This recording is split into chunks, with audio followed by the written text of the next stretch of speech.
Ubisoft Montreal is a Canadian subsidiary of the French video game developer Ubisoft, located in Montreal, Quebec, Canada. Founded in 1997, initially developing low-profile projects, the studio is now one of the largest in the world, with over 2,600 employees. It is responsible for developing, among others, games in the Prince of Persia, Far Cry and Assassin's Creed series, as well as those in the Tom Clancy franchise and Watch Dogs. History.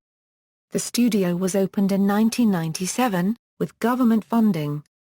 The parent company Ubisoft also cited Quebec's extensive French-speaking population, close relationship with France, and proximity to North American market as reasons for opening a studio there. Martin Tremblay joined the studio as executive vice president in 1999, but was promoted to chief operating officer a year later. The history of Ubisoft Montreal goes back to the early 1990s. At that time, the manufacturing and textiles industries in Montreal were quickly disappearing, and therefore the political party in power at the time the Parti Quai Copyright Bar Copyright Quai had no choice but to find new sources of job creation. The PQ wanted Montreal to become a multimedia hub, since multimedia was considered a growing industry due to the rise in the number of people who own computers, advancing technology, and the rise of the Internet. By the early 1990s, Ubisoft was trying to expand into North America. They originally planned to open a subsidiary in New Brunswick. When Quebec lobbyist Sylvain Vaillois heard about this, he proposed to the Quebec government that they should get Ubisoft to open their subsidiary in Montreal instead of New Brunswick. He decided to have the government invest in the labor force by giving Ubisoft $25,000 per employee they hire in Montreal for the next 5 years, and called it Plan Merca. When he proposed the idea to the Quebec government, it received little support because they believed the project was too expensive to fund. Sylvain Vaillois would then go to France to meet with Ubisoft's management to explain his idea. Ubisoft's management team loved it, and they then flew to Montreal, where they realized that Plan Merca was not going to go into effect. At that point, the media got hold of it, and the PQ was blamed for letting a fast-growing industry slip out of their hands. The PQ then had no choice but to go ahead with Plan Merca. The PQ's finance minister Bernard Landry then flew to Ottawa to meet with the Minister of Human Resources and Development at the time, Pierre Pettigrew, who agreed to subsidize the creation of 500 jobs over a 5-year period. The Quebec government contributed $15,000 while the federal contributed $10,000 per employee. Ubisoft Montreal opened in 1997 and today employs over 2,100 employees in Montreal. The opening of Ubisoft Montreal was the first major video game publisher to set up in Montreal. Other factors that led to Ubisoft to choose Montreal over New Brunswick were Montreal's low rent, a highly educated French-speaking workforce, and Montreal's image as a creative city.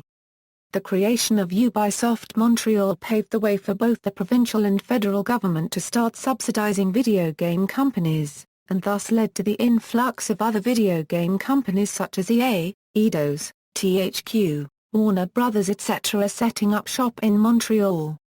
Ubisoft Montreal's decision to set up in an abandoned textiles factory in the Marlin district brought change to the city's landscape. With this decision, Marlin changed from a low-rent area devoid of business to a cultural hub with many young professionals and other businesses locating there. The same thing has happened in Vancouver and Toronto where video game companies moved their offices in low-rent areas, turning them into popular neighborhoods. In Vancouver, when EA opened up EA Vancouver, it located in the Yaletown, transformed the area from an area of small businesses to a mix of both residential homes and offices, and has increased the location's population from 40,000 to 110,000. At the same time, when Ubisoft opened up in Toronto, they chose to open up in an industrial factory that was surrounded by fast food restaurants. Now there are high-end condos opening up across the street. Initially, the studio developed children's games such as Donald Duck, Go-In Quackers and games based on the Playmobil series of toys. However, in 2000, the studio began work on a game called Tom Clancy's Splinter Cell. Upon its release in November 2002, Splinter Cell was met with glowing reviews. IGN called the game the best title on Xbox this year, and wrote in their review that it was a game that will put the Ubisoft Montreal development house on the map.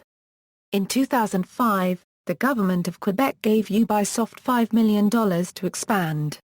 That amount was later increased to $19 million, and there are now plans to add 1,400 new employees by 2013, which would make Ubisoft Montreal the world's largest game development studio.